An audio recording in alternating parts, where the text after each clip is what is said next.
Oke, jadi di sini kita punya data nih. Datanya panjang banget dan datanya ini tuh berbentuk list. Gimana contohnya list? Nih lihat di ujung sini tuh kurung siku nih, yang artinya dia itu list berbentuknya. Nah, jadi biasanya tuh kayak gitu aja ya. Nah, di dalam list ini tuh ada dictionary nih. Dictionary, sekali dictionary isinya sepanjang ini nih. Oke.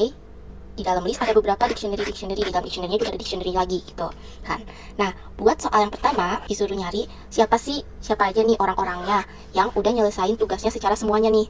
Kan di sini di project dia itu ada ininya kan, teksnya dia ada descriptionnya itu statusnya itu complete apa in progress, ada juga yang belum dikerjain sama sekali. Nah, kita itu disuruh buat code yang bisa nyaring orang-orang ini nih dan nemuin orang mana aja sih yang kerjaannya itu udah selesai semuanya, dua-duanya udah selesai, atau mungkin kalau misalkan ada yang punya tiga-tiganya udah selesai, nggak boleh salah satunya aja yang udah selesai. Nah, di sini kita itu pakai fungsi ya, karena depannya def. Nah, jadi kalau misalkan mau bikin fungsi itu, depannya tinggal kita kasih def. Nah, buat di sininya itu kita mau namain apa sih? Nih sepanjang ini tuh kodenya itu kita mau namain apa? Nah, di sini aku namain individual with all complete projects, karena emang yang kita pengen cari kan. Nah, abis itu inputnya ini berupa apa? Apa yang kita mau masukin? Nah, karena di sini kodenya itu aku namain pakai nama data, jadi makanya di yang bawah tadi juga aku input itu pakai data. Jadi kalau misalkan di awalnya itu aku namainnya, misalkan yang di atas aku namainnya itu data baru, ya di sini juga aku namainnya pakai data baru. Kalau misalkan aku namainnya BOMQ, yang di atas tuh, di sini juga pakai nama BOMQ gitu. Jadi ini tuh sesuai sama data apa sih yang pengen kita masukin di sini, yang bakalan kita masukin ke proses, yang bakal kita proses gitu. Apa yang mau kita masukin, apakah namanya data baru, apakah namanya Hello Kitty, atau apapun itu. Pokoknya terserah. Yang penting harus sesuai sama definisi yang di atas tadi. Yang definisi di nih harus sesuai sama definisi di sini. Jadi kalau di sini namanya data baru, ya di bawahnya juga data baru gitu, oke? Nih kita siapin dulu nih wadah kosong buat nanti nyimpen hasilnya. Result sama dengan list kosong. Karena emang yang kita butuhin itu hasil akhirnya berupa list. Kalau misalkan hasil akhirnya berupa dictionary, ya tinggal kita ganti result sama dengan dictionary kosong. Jadi sesuai aja sama hasil akhirnya tuh mau berbentuk apa. Lanjut, for individual in data. Nah, individual in data ini kita ambil itu. Nah, jadi masuk dari individual data itu sesuatu yang ada di dalam data. Ini kan datanya ini nih. Nah, di dalam data itu kan ada beberapa macam dictionary ya. Dictionary ini yang pertama, habis itu di bawahnya ada dictionary lagi, di dalam dictionary juga ada dictionary, ada list gitu kan. Nah, jadi for individual in data itu berarti kita ngambil data dari awal sampai ke sini nih. Ini yang bakalan kita ambil buat satu kali proses iterasi. Jadi iterasi pertama kita ngambil yang ini, iterasi kedua kita ambil yang bawahnya ini sampai nanti ke bawah, iterasi ketiga kita ambil ini, iterasi keempat kita ambil yang ini gitu kan.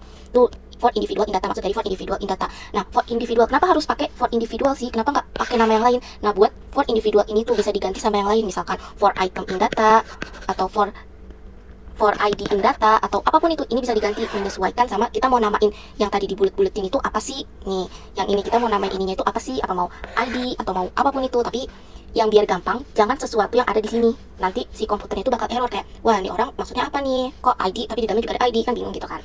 Jadi makanya dia ambil for individual in data. Tapi itu bisa berubah, bisa jadi for item in data. Nih, yang biasa dipakai itu for item in data atau for individual in data. Lanjut, tadi kan udah diambil tuh yang si iniannya kan. Nih kita udah ambil iniannya nih kan, si buletan ini nih, semuanya yang ada di buletan ini. Nah, si buletan ini itu masuk ke baris selanjutnya. Baris selanjutnya itu bilang kalau baris selanjutnya kita bikin definisi baru buat si project. Apa itu definisinya? Individual.get. Yang pengen kita ngertiin sekarang itu kan yang ini nih, si code ini kan, maksud dari code ini. Oke, kita ambil dari baris pertama dulu nih. For individual in data. For individual in data tadi kita udah bahas ya, kalau misalkan di dalam data dia ambil tuh segini nih. Jadi dari dictionary-nya kita ambil, jadi kayak dictionary besar gitu, sampai segini nih. Nah, tuh. Sampai segitu. Udah kita ambil nih. Dia ambil di sini. Dia keep itu kan, pegangan dia di sini. Si buletan ini. Dictionary, oke. Dictionary dari awal sampai dictionary sampai akhir gitu kan. Nah, si ini masuk lagi ke proses selanjutnya gitu sini. Projects, kita definisi ini, definisi baru, kita buat kata-kata baru. Nah, kata-kata baru itu kita maksudin apa sih, itu kan. Individual.get, artinya di dalam individual kita ambil nih, apa sih yang diambil? Projectnya. Nih, projectnya lihat, di dalam individual ini kan dia ada ID, ada name, ada konteks, juga projects kan, ya kan. Nah, di konteksnya itu ada konteks email, phone, address, di dalam addressnya ada address home sama address work kan. Nah, di sini dia bilang di individual diambil. Apa sih yang diambil? Ini projectnya. Berarti kita fokusnya itu buat di line itu kita udah ambil nih. Segini. Ini yang kita ambil. Tuh, yang kita ambil nih. Si project ke bawahnya. Nih, yang kita ambil ya kan.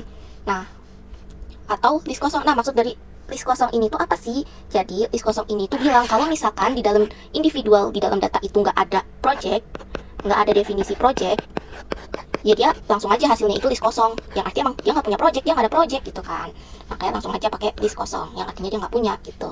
Lanjut, diambil yang projectnya aja, terus masuk deh ke line selanjutnya. Kita periksa apakah semua project sudah selesai. Cara periksanya itu pakai code ini nih. If all text status sama dengan complete for project in project, for text in project, text hasilnya. Nah, cara baca ini tuh jangan dari depan sini, tapi bacanya dari tengah sini. Karena ini tuh kan kayak for, di dalam for abis itu ada if juga kan. Jadi kalau misalkan ditulis beda-beda baris itu jadinya kayak begini nih.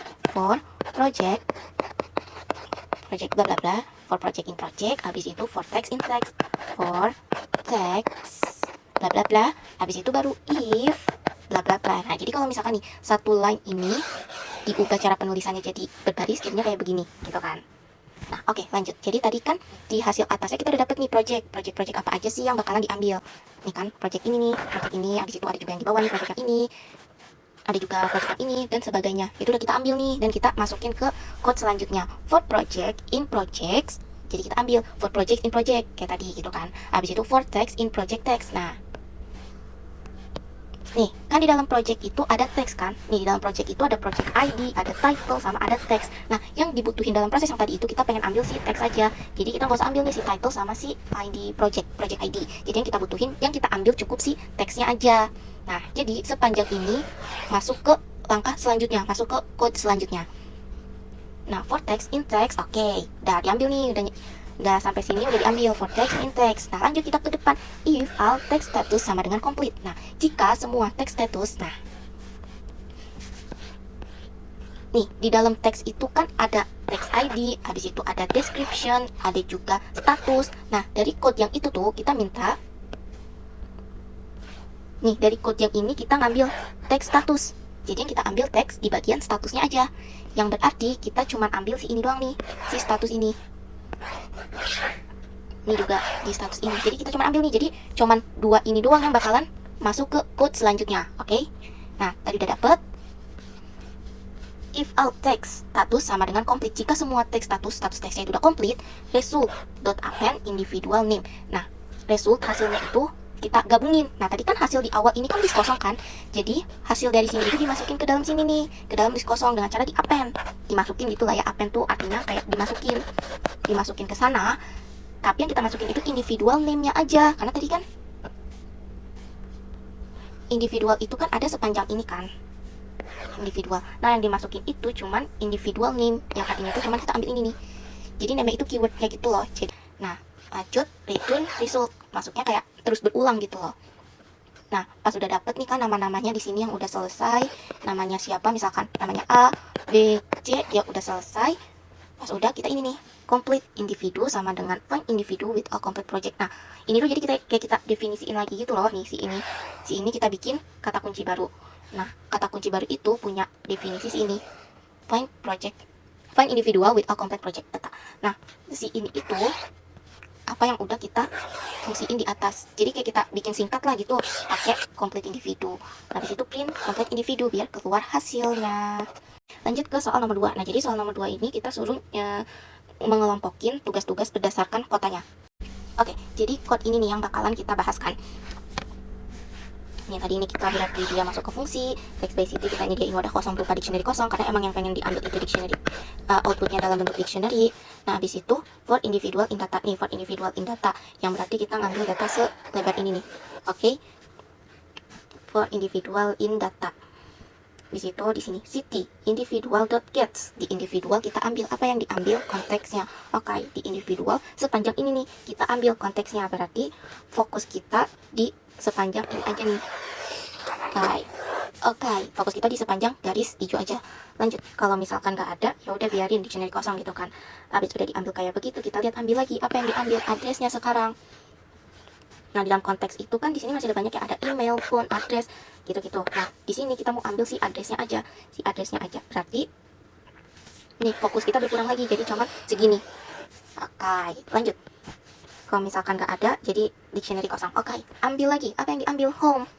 Oke, di dalam address itu kan dia ada home sama ada works. Nah, yang kita mau ambil itu si home-nya aja. Nah, berarti fokus kita jadi ke sini aja nih. Oke, makin sedikit kan tuh, makin kecil. get home. Udah kita udah ambil home, katanya kalau misalkan nggak ada biarin dicari kosong aja. Habis itu diambil lagi, apa yang diambil? City-nya kita ambil. Nah, jadi fokus kita yang sekarang cuma ini. Nah, ini didapat ini cuma segini doang city-nya. If not city, kalau misalkan city di dalam individual itu nggak ada, kalau misalkan dia nggak punya city di dalam individualnya, maka di continue aja, alias dilewatin aja, ya udah biarin aja dia lewat, biarin aja dia pergi gitu kan. Gitu. Tadi kan udah dapet nih city-nya. Nah, lanjut kita ke iterasi selanjutnya. Nah, jadi di sini tuh dia ini tuh kan for-nya itu di sini ya, for di sini. Habis itu di dalam for itu ada city di dalam.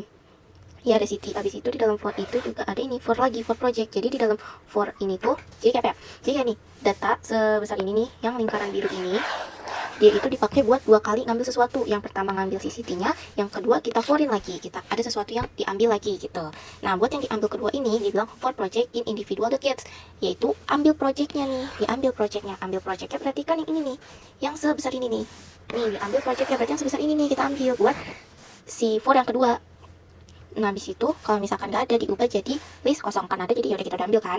Nah, habis itu lanjut ke for di bawahnya lagi ini, for text in project. Buat teks di dalam project kita ambil apa yang diambil? Yang diambil itu teksnya. Oke. Nih, for project kita ambil teksnya, berarti kita ambil teksnya itu berarti nih fokus kita yang ada di segini aja nih. Oke, dah tuh fokus kita cukup yang ada di dalam kotak pink aja sekarang. Nah, di situ kita jabarin nih, kita mau jabarin text info. Jadi ada beberapa yang pengen kita ambil. Yang pertama individual name, project ID, text ID, description, sama status. Kita mulai dari yang atas dulu ya, individual name. Itu diambilnya dari individual name. Berarti ambil yang ini nih, individual name. Kita ambil yang di atas. Nah, habis itu lanjut, project ID. Project kita ambil project ID. Di project kita ambil project ID-nya. Di project kita ambil project ID. Nih yang kita ambil ini nih sekarang. Dapat ya kan? Lanjut lagi, text ID.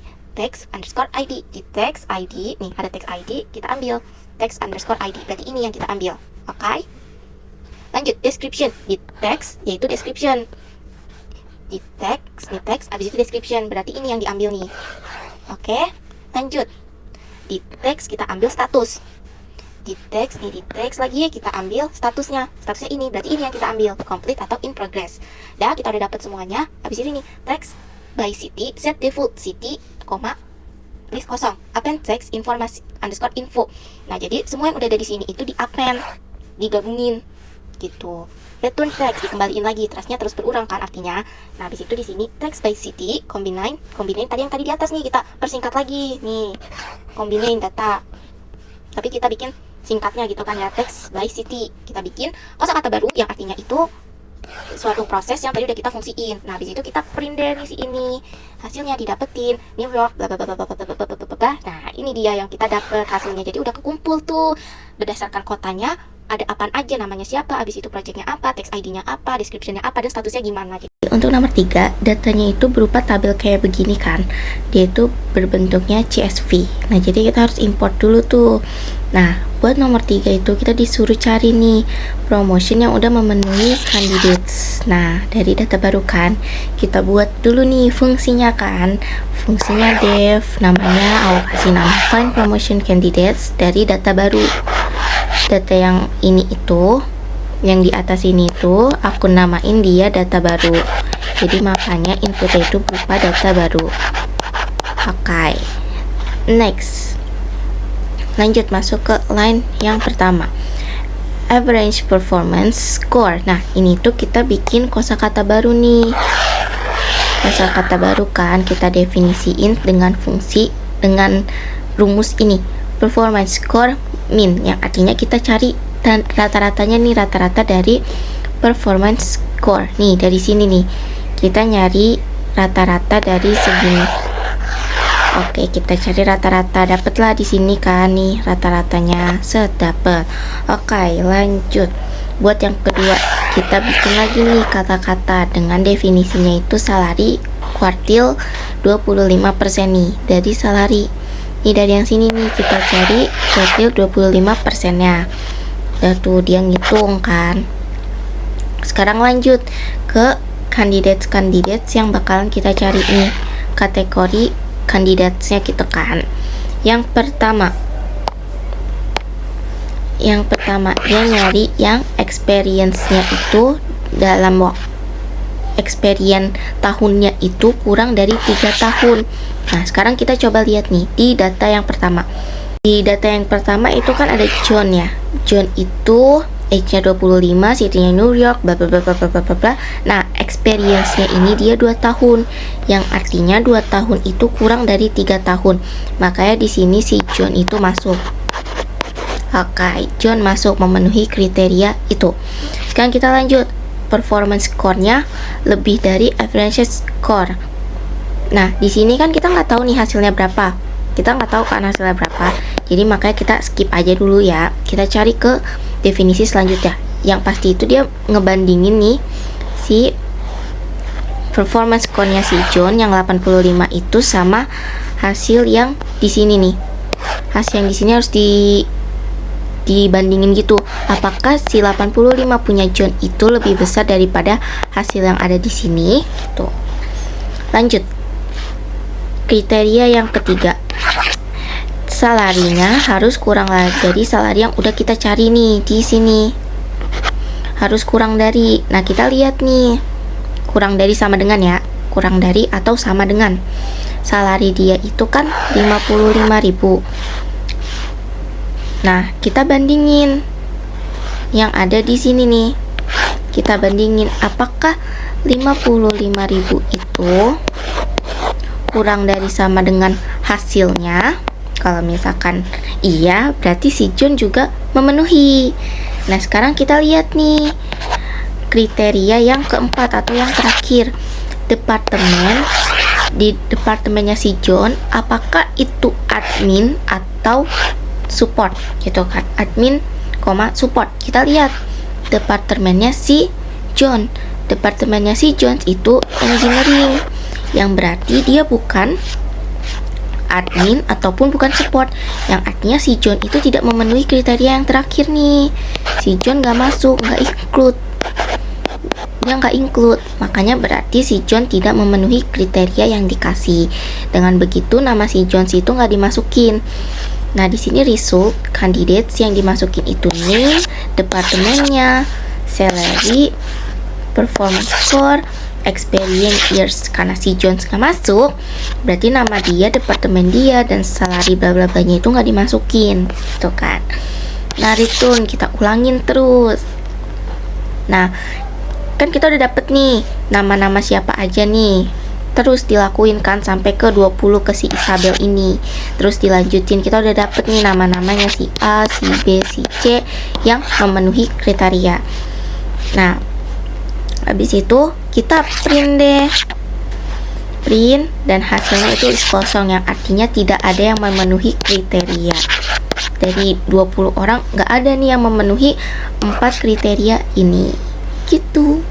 4 masih sama, tapi di sini dia nyari itu berdasarkan grupnya. Jadi digrupin dulu gitu kan. Pertama kita buat wadah kosongnya dulu nih berupa list kosong, karena emang yang diminta outputnya berupa list. Lanjut. For department group, nah nih dia digrupi dulu nih per departemennya. Jadi departemen ini ya nih, sekarang kita lihat departemen engineering. Di engineering ada siapa aja? Oh, cuman ada dia doang, berarti cuman ada dia nih di dalam grupnya. Nah, habis itu di grup marketing ada siapa aja, di grup HR ada siapa aja gitu kan. Digrupin dulu nih sama dia. Nah, habis itu kita lihat line pertama, average salary. Kita cari rata-ratanya dulu, rata-rata grupnya berdasarkan salary-nya. Grup engineering kan cuma ada dia doang nih, satu doang. Berarti salary-nya itu ini. Ya udah langsung aja gitu kan. Rata-ratanya berarti segitu. Lanjut. Candidate grupnya. Nah, ini kita lihat nih candidate-nya. Grupnya yang pertama, experience-nya lebih dari sama dengan 5 tahun. Nah, sekarang lihat di engineering, apakah lebih dari sama dengan 5 tahun? Oh tidak, 2 itu kurang dari sama dengan 5 tahun. Kurang dari 5 tahun dia.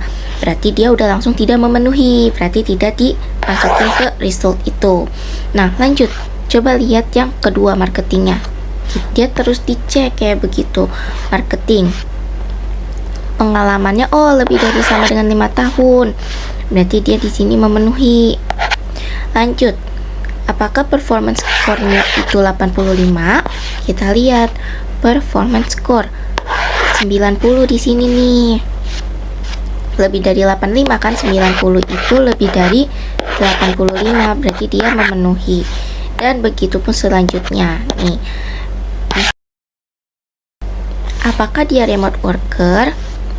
Oh, tidak, false. Ya, berarti di sini dia tidak memenuhi nih. Tidak memenuhi. Makanya nanti nggak di print. Nah, terus hal itu terus dicek sampai grupnya itu habis, sampai HR dicek, finance dicek, IT dicek, sales dicek, dan selanjutnya return result kita kembaliin.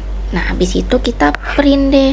Oh, ternyata hasilnya itu berupa list kosong, yang artinya tidak ada grup yang memenuhi kandidat-kandidat ini nih yang udah dikasih. Ini tidak ada grup yang memenuhi kandidat. Selesai. Oleh jadi nomor 5 itu kita disuruh urutkan berdasarkan nilai secara descending sama ascending. Nah, jadi di sini kan nih kita nemu kata-kata baru ya. Descending itu terjadi apabila suatu itu bersifat true, maka dia akan ngurutan dari nilai yang terbesar ke nilai yang lebih kecil. Nah, sedangkan kalau misalkan ascending itu sebaliknya, apabila bernilai false, maka dia akan mengurutkan dari nilai yang terkecil ke nilai yang lebih besar. Oke. Sekarang kita bahas yang nomor 5. Nah, di sini kita punya data nih, student. Dia itu nilainya itu masih nggak berurutan kan, di sini 85, di sini 92, masih nggak berurutan. Makanya kita mau ngurutin. Pertama-tama kita bikin fungsinya dulu.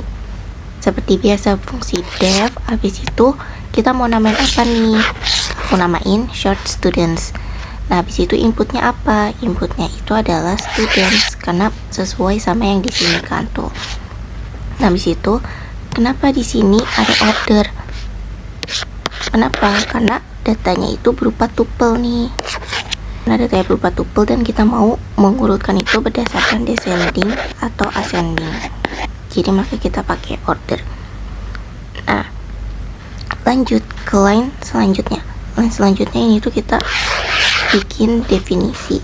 Ketika ordernya descending, yang artinya dia itu bersifat true, maka dia akan ngurutin dari nilai yang besar ke nilai yang lebih kecil. Oke, lanjut ke line kedua, short student. Kita bikin definisi baru lagi nih.